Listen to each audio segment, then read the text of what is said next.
Les grandes fonctions RH, chapitre 3, identifier les qualités pour travailler dans les ressources humaines. Je vous propose de voir ensemble les qualités, les attitudes, les bonnes pratiques, mais également de vous proposer une veille métier afin de vous accompagner dans les ressources humaines.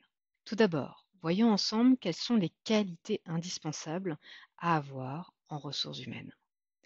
Elles sont nombreuses, comme vous pouvez le constater, mais il y en a des principales par rapport à d'autres qui sont et qui vont vous permettre de pouvoir travailler dans les ressources humaines et de gagner en efficacité. Tout d'abord, l'impartialité. Pourquoi l'impartialité? Parce qu'il va falloir garder à l'esprit que vous allez travailler aussi bien pour la direction générale de l'entreprise où vous êtes également le partenaire des collaborateurs. À ce titre, vous devrez constamment prendre du recul pour accompagner chacun de ces différents acteurs et afin de pouvoir tout simplement rester dans les objectifs de l'entreprise. Il va falloir avoir une communication qui soit adaptée et la plus objective vis-à-vis des uns et des autres. Mais n'oubliez pas votre rôle premier de représenter la direction générale auprès de l'ensemble de l'entreprise et par conséquent sa stratégie et sa vision. Faire preuve d'empathie, une des qualités primordiales que vous devez avoir en ressources humaines et qui va vous être demandée. En effet, aujourd'hui, avec les nouvelles générations notamment, qui ont besoin de sens dans ce qu'ils font, il va falloir les accompagner et travailler uniquement pour eux. Le salaire ne suffit plus. Il va falloir faire preuve d'intelligence émotionnelle qui va reposer sur un sens aigu de l'empathie et de l'écoute active vis-à-vis de ces différents acteurs. Vous allez être en mesure de mieux comprendre les besoins ainsi de vos différents collaborateurs.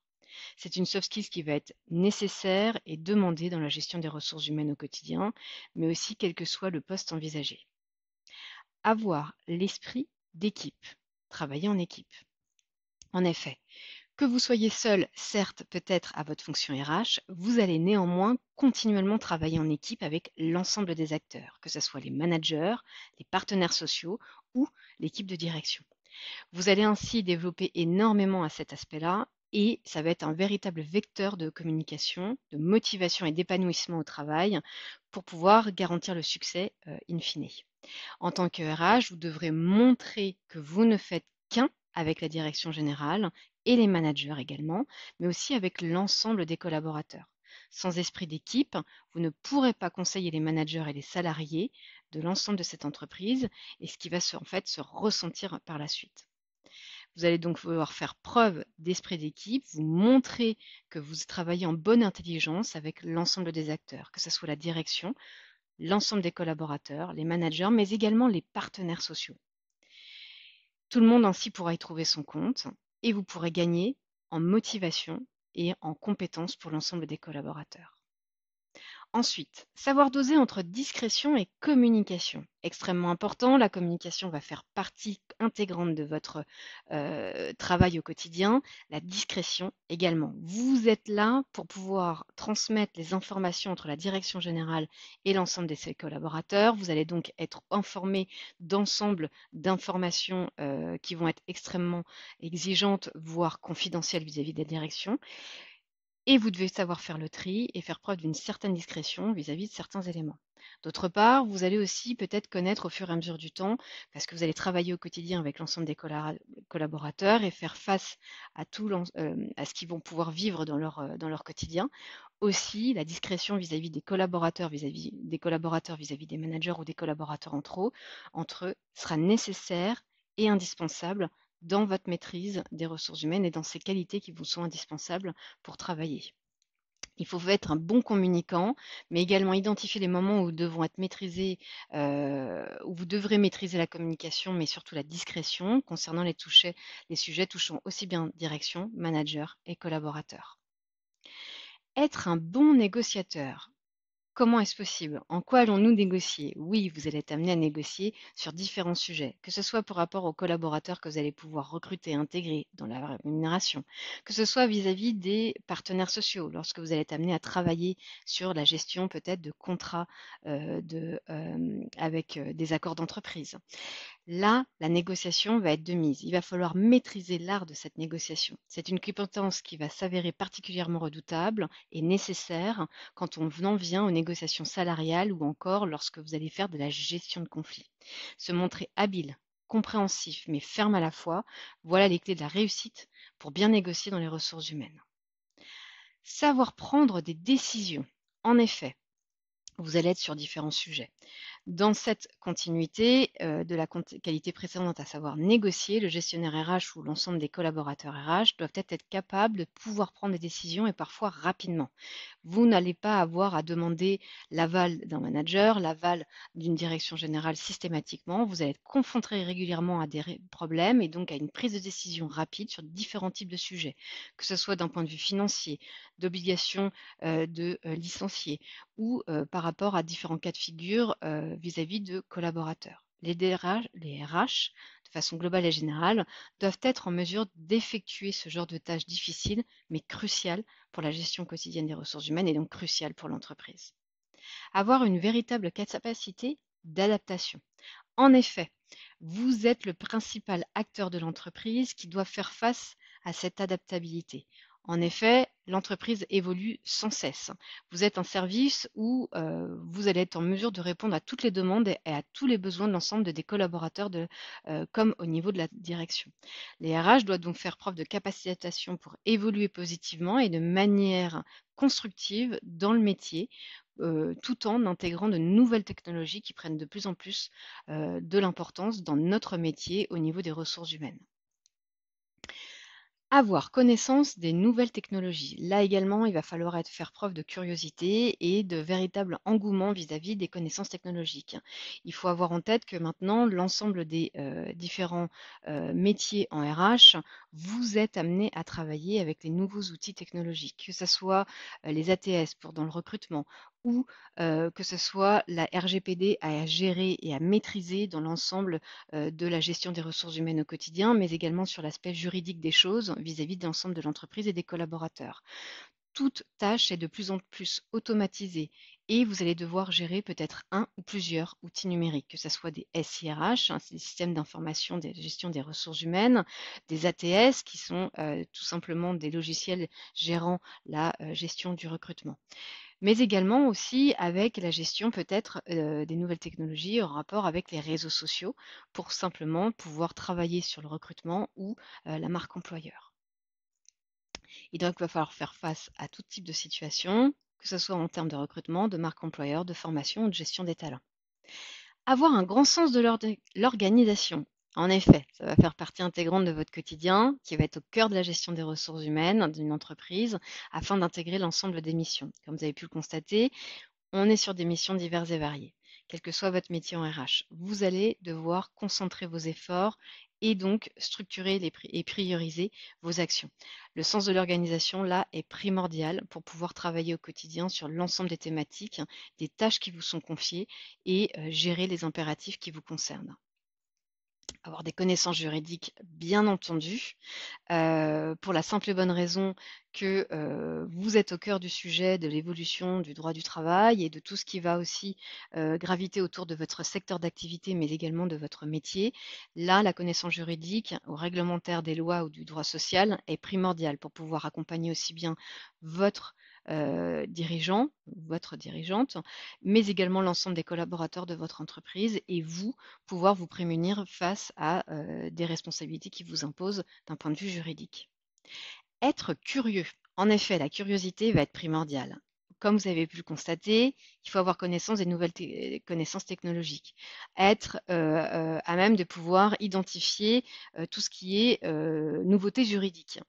La curiosité est ainsi primordiale. Vous devez constamment aller chercher des informations, quelles qu'elles soient, sur votre métier, votre secteur d'activité, d'un point de vue global de la gestion du droit du travail. C'est en ça aussi que je vais vous proposer la veille métier que je vous permettrai de découvrir à la suite de ce chapitre. Donc être curieux est primordial pour pouvoir être force de proposition, comme je le présente ensuite, vis-à-vis de votre direction comme l'ensemble de votre entreprise. La médiation ou les compétences en résolution de problèmes. En effet, là également, ça va être assez intéressant et ça va vous être demandé au quotidien. Il va falloir être capable d'analyser des situations complexes, d'identifier des problèmes sous-jacents et de proposer des solutions pratiques, ce qui va être crucial finalement pour répondre à votre quotidien de RH. Les médiateurs en RH peuvent jouer un rôle essentiel dans la promotion d'un environnement de travail harmonieux et productif pour une entreprise. Avoir le sens des responsabilités, comme vous avez pu le constater tout à l'heure, va falloir prendre des décisions. Être acteur proactif dans des missions que vous allez devoir, qui vont vous être confiées ou que vous allez pouvoir aussi mettre en œuvre. Donc avoir le sens des priorités, des responsabilités va être aussi important à pouvoir identifier. Alors, comment mettre en pratique ces compétences? Je vous propose de voir ensemble les bonnes attitudes RH, donc ces bonnes pratiques, et bien entendu, vous proposer une veille RH que vous pourrez mettre en œuvre en fonction de vos appétences en ressources humaines. Comment mettre en pratique ces différentes compétences? On les a énumérées, elles sont nombreuses. Tout dépendra après derrière des missions qui vous seront confiées, mais néanmoins, au quotidien, ces compétences, vous allez devoir les utiliser dans le fait de mieux connaître vos collaborateurs. Vous avez une entreprise face à vous, vous avez des collaborateurs. Ces collaborateurs, que ce soit manager, collaborateur au quotidien ou direction générale, il va falloir aller chercher l'information et mieux les connaître pour pouvoir mieux les accompagner. Vous tenir informé, en effet, être curieux pour pouvoir être force de proposition derrière vis-à-vis de l'entreprise. S'organiser au quotidien, que ce soit sur les tâches administratives ou les autres tâches qui seront les vôtres, vos missions sont diverses et variées. Il va falloir prioriser, identifier ce qu'il va falloir mettre en œuvre, en place en premier, chaque jour qui soit, afin de pouvoir tout simplement traiter les différents sujets. Investir dans la technologie, c'est là aussi un sujet important. Il va falloir être informé sur cette nouvelle technologie qui va être la vôtre au quotidien au niveau RH pour pouvoir conseiller, orienter votre entreprise et les acteurs qui la composent. Alors, des compétences RH indispensables pour rester compétitif. En effet, il va y avoir tout d'abord la maîtrise des outils technologiques. Cette maîtrise des outils technologiques est primordiale dans le sens où vous allez l'utiliser sur les différentes dominantes RH, que ce soit le recrutement, la formation, la gestion du personnel ou la gestion prévisionnelle des emplois et des compétences, la GPEC. Vous allez devoir travailler à chaque fois sur la maîtrise des outils technologiques et proposer, être force de proposition sur ces outils si toutefois votre entreprise n'est pas dotée d'outils technologiques. Il va falloir donc avoir un vrai benchmark en fonction des thématiques et aller chercher des meilleurs outils en fonction de la taille de votre entreprise et des besoins de votre entreprise. Ensuite, l'analyse des données RH. En effet, au fur et à mesure du temps, vous allez devoir analyser des données RH pour pouvoir avoir tout simplement savoir interpréter toutes ces données et ces indicateurs RH et proposer une analyse prédictive qui vous aidera dans le recrutement, qui vous aidera dans la gestion des ressources humaines. Cela inclut la capacité à analyser les tendances du marché du travail et à anticiper les besoins en personnel. Ces indicateurs RH que vous pourrez déployer aussi bien dans le recrutement, dans la gestion du personnel, la formation ou les évolutions des collaborateurs sont indispensables pour pouvoir prendre du recul et derrière accompagner l'entreprise sur l'ensemble de ses besoins. Ça va travailler ainsi sur une analyse de données RH qui va permettre également d'identifier les points forts, les points faibles des processus de recrutement, offrant ainsi des opportunités d'amélioration et des axes d'amélioration continue. La gestion de la diversité et de l'inclusion, une thématique qui est tout à fait d'actualité, qui est de plus en plus développée dans les entreprises. Promouvoir la diversité et l'inclusion au sein de l'entreprise est crucial pour attirer et retenir de nouveaux talents. Créer un environnement de travail respectueux et équitable pour l'ensemble des collaborateurs, c'est maintenant de plus en plus primordial parce que ça va répondre aux attentes de ses collaborateurs, ça va répondre aux attentes des nouvelles générations, mais également aussi des autres générations, et ce, depuis l'après-Covid. Vous allez donc devoir mettre en place différentes stratégies, travailler et communiquer autour de ces thématiques pour pouvoir les rendre plus accessibles et tout simplement créer au fur et à mesure du temps un lien entre ces différentes thématiques au travers de votre marque employeur. Les compétences en communication. J'ai terminé avec la marque employeur. On continue avec la communication. Communication aussi bien en interne qu'en externe. La communication est primordiale en RH. C'est le noyau dur. Vous êtes amené à communiquer au quotidien sur vos missions, mais au quotidien par rapport au fait d'aller chercher de l'information et tout simplement pour pouvoir aussi communiquer avec l'ensemble de vos acteurs internes comme externes. Acteurs internes, n'oubliez pas, vous êtes aussi bien sur les collaborateurs, les managers, mais également les partenaires sociaux. Acteurs externes, vous avez une multitude d'acteurs externes avec lesquels vous êtes amené à travailler et avec lesquels il va falloir garder le lien pour pouvoir avoir le maximum d'informations. On parlera par exemple des écoles pour la partie recrutement, des organismes de formation, des OPCO, ainsi de suite. Vous avez une multitude d'acteurs qui gravitent autour de vous, que ce soit en interne comme externe. La communication est donc primordiale.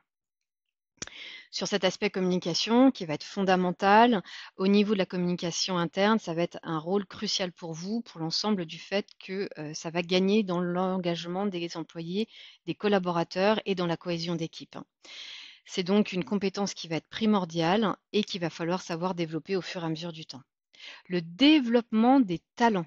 C'est ainsi maximiser le potentiel des collaborateurs et tout simplement identifier et développer les talents au sein de l'entreprise qui va devenir une priorité pour pouvoir accompagner cette entreprise dans ses nouveaux objectifs et dans son développement. Les professionnels RH doivent donc également être capables de concevoir des programmes de développement sur mesure qui vont répondre aux besoins individuels des collaborateurs, mais aussi organisationnels au niveau de l'entreprise. Donc c'est en investissant dans le développement des compétences des collaborateurs que les entreprises peuvent améliorer la rétention et renforcer leur position concurrentielle. C'est donc maintenir une main-d'œuvre qui va être compétente et motivée vis-à-vis de l'entreprise. Enfin, la compétence en leadership et management. Les RH jouent un rôle clé dans le leadership organisationnel. Cela va inclure la gestion de crise, la prise de décision stratégique et la motivation des équipes. Ces compétences en gestion sont nécessaires pour superviser des projets RH et s'assurer que les objectifs de l'entreprise sont atteints. C'est primordial. Les compétences en leadership donc impliquent également la capacité à inspirer et à guider les équipes tout simplement vers l'excellence. Donc les professionnels RH doivent être capables de créer une vision commune et mobiliser les ressources nécessaires pour pouvoir atteindre les objectifs visés de cette même entreprise. Vous allez donc devoir renforcer ces compétences RH au fur et à mesure du temps pour pouvoir accompagner votre entreprise et travailler sur ces différentes thématiques qui vous concernent, vous, en tant que ressources humaines. Alors, comment mettre en place un système de veille? Depuis tout à l'heure, je vous parle de la veille RH. On y vient et je vais vous proposer une multitude de canaux sur lesquels vous allez pouvoir aller chercher de l'information en fonction de vos appétences, de vos envies et ainsi développer votre vocabulaire RH qui va être extrêmement important. Vous avez des sites RH spécialisés, vous avez des influenceurs RH à aller suivre aussi bien sur des réseaux sociaux comme bien entendu le réseau social professionnel par excellence LinkedIn, mais également vous pourrez les retrouver peut-être aussi sur Instagram ou X en fonction de leur volonté de positionnement. Vous avez aussi des blogs RH dédiés qui sont divers et variés, qui vous proposeront aussi des contenus fort intéressants sur des thématiques spécifiques, que ce soit en recrutement, en formation, sur les indicateurs RH ou le développement des ressources humaines, qui vous permettront d'avoir le recul et une vision globale concrètement des ressources humaines et différentes thématiques. Vous avez des newsletters aussi qui vous sont proposés aussi bien par des acteurs de sites spécialisés que des influenceurs RH, comme j'ai pu vous les présenter. Vous avez des podcasts dédiés, des associations RH. Je vous en propose deux. La NDRH, qui est l'association par excellence, qui est l'Association nationale des DRH, mais vous pouvez, quel que soit votre niveau en ressources humaines et votre positionnement, adhérer à cette association. Elle n'est pas dédiée uniquement et simplement aux DRH. Et enfin, vous avez des webinaires que vous pouvez retrouver sur Webikeo, qui va être une plateforme pour trouver les meilleurs webinaires, quels qu'ils soient, et dont la partie RH. Concrètement, si on revient sur les différents blogs, vous avez Parlons RH qui va être plutôt un blog généraliste, qui va être aussi un site spécialisé, qui va vous proposer un blog en par ailleurs sur des thématiques abordées, de la problématique, de différentes problématiques RH et de l'actualité. Vous avez Exclusive RH qui lui va être aussi un blog généraliste. Les thèmes abordés sont plutôt les pratiques RH, l'actualité, les analyses. L'école de recrutement que vous allez aussi bien retrouver sur LinkedIn, mais également qui propose un site internet, qui va être un site dédié, une expertise sur le recrutement et qui va vous proposer aussi des newsletters. Vous avez Mode d'emploi qui est le blog d'Hello Work, qui est un canal de sourcing en recrutement qui propose et qui travaille énormément sur la thématique du recrutement. Aussi bien, ils vont accompagner les candidats que les entreprises. Dedans, il va y avoir un blog qui va permettre de diffuser les annonces au niveau national, mais qui va aussi proposer des thématiques autour de la vie de bureau, le marché de l'emploi, les carrières et les ressources humaines. Vous avez aussi des fiches métiers qui sont super intéressantes à aller chercher pour pouvoir mieux comprendre les différents métiers en ressources humaines peut-être, et peut-être aussi accompagner votre entreprise lorsque vous êtes amené à rédiger des fiches de poste. Futur Talent, qui va être plus dans l'anticipation des pratiques en gestion des talents, la transformation digitale, RH de demain. Enfin, les influenceurs, je vous en ai cité quelques-uns. Chacun a sa spécialité. Par exemple, Thomas Chardin, lui, va être expert en marketing RH. Judith Tripart, elle, va être experte en diversité et inclusion. Pierre Monclos, qui est un acteur prépondérant depuis plusieurs années et qui, lui, est spécialiste de la formation professionnelle et des tendances RH, que je vous invite fortement à suivre. Laura Belconde, qui est une experte du bien-être au travail. Vous avez également Samuel Durand, qui est l'explorateur du monde du travail. Florence Bernier-Desbaby, qui est experte en droit social, François-Xavier Guillet, qui est consultant en recrutement RH, Sandrine Dorbe, experte en stratégie de la rémunération, et enfin Gaël Châtelain-Berry, créateur du concept management bienveillant. Vous voyez, les thématiques sont diverses et variées. Je pense que vous pouvez trouver votre bonheur. En tout cas, moi, je vous invite fortement à faire cette veille RH qui vous sera extrêmement utile, importante aussi bien dans votre formation que dans votre quotidien en tant que acteur de ressources humaines. Alors, comment faire cette veille? Je vous ai indiqué différents sites, des personnes à suivre, des blogs auxquels adhérer, mais vous avez aussi une autre bonne pratique digitale qui est d'identifier les thématiques que vous souhaitez développer, par exemple le recrutement, la formation, la diversité. Ces thèmes-là, vous les gardez en tête. Vous allez prendre en compte, pour pouvoir identifier aussi ces thèmes, tout simplement votre positionnement professionnel, votre environnement de travail, le secteur d'activité de votre entreprise et les problématiques de ce secteur d'activité. Vous allez donc identifier les différents mots-clés qui sont les vôtres, que ce soit des thématiques RH ou des thématiques en rapport avec votre entreprise, et vous allez pouvoir vous créer vos propres alertes sur Alerte Google, Google Alert, où vous n'avez plus qu'à identifier ces différentes thématiques sur Google Alert et derrière, vous allez recevoir automatiquement, quand Google aura glané les informations nécessaires en rapport avec cette thématique et ce mot-clé, vous envoyer tout simplement un email pour vous pouvoir vous proposer les différents contenus en rapport avec ce mot-clé. Vous n'avez pas besoin de lire l'ensemble des contenus qui vous sont envoyés. Vous regardez un petit peu les titres des 3 principaux contenus envoyés. Vous voyez s'il y a quelque chose d'intéressant. N'hésitez pas derrière à aller en prendre connaissance et peut-être même partager cette information sur LinkedIn et sur votre fil d'actualité. Votre objectif, c'est de pouvoir apporter de nouveaux sujets de réflexion et de vous enrichir au niveau de votre vocabulaire et de déployer tout simplement vos connaissances en ressources humaines, de stimuler votre environnement avec de nouvelles idées, être force de proposition comme je vous en faisais part tout à l'heure, se tenir informé des dernières obligations juridiques parce que là aussi ça va être extrêmement important et c'est le meilleur moyen de pouvoir toujours avoir les dernières informations et tout simplement pouvoir travailler au quotidien au niveau RH. Enfin, développer son réseau, extrêmement important.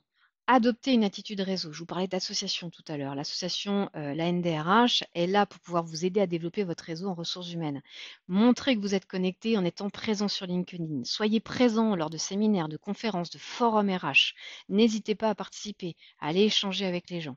Développez votre réseau sur LinkedIn. Je vous assure, c'est ce qui vous aidera derrière à pouvoir travailler au quotidien dans vos compétences RH, mais être force de proposition aussi vis-à-vis de votre entreprise. Soyez présent sur les réseaux sociaux, ça vous aidera vous au niveau de votre carrière certes, mais ça vous permettra aussi d'être identifié par les entreprises et de pouvoir trouver des acteurs qui seront peut-être intéressants et pertinents pour vous au niveau de votre développement RH, mais aussi pour votre entreprise.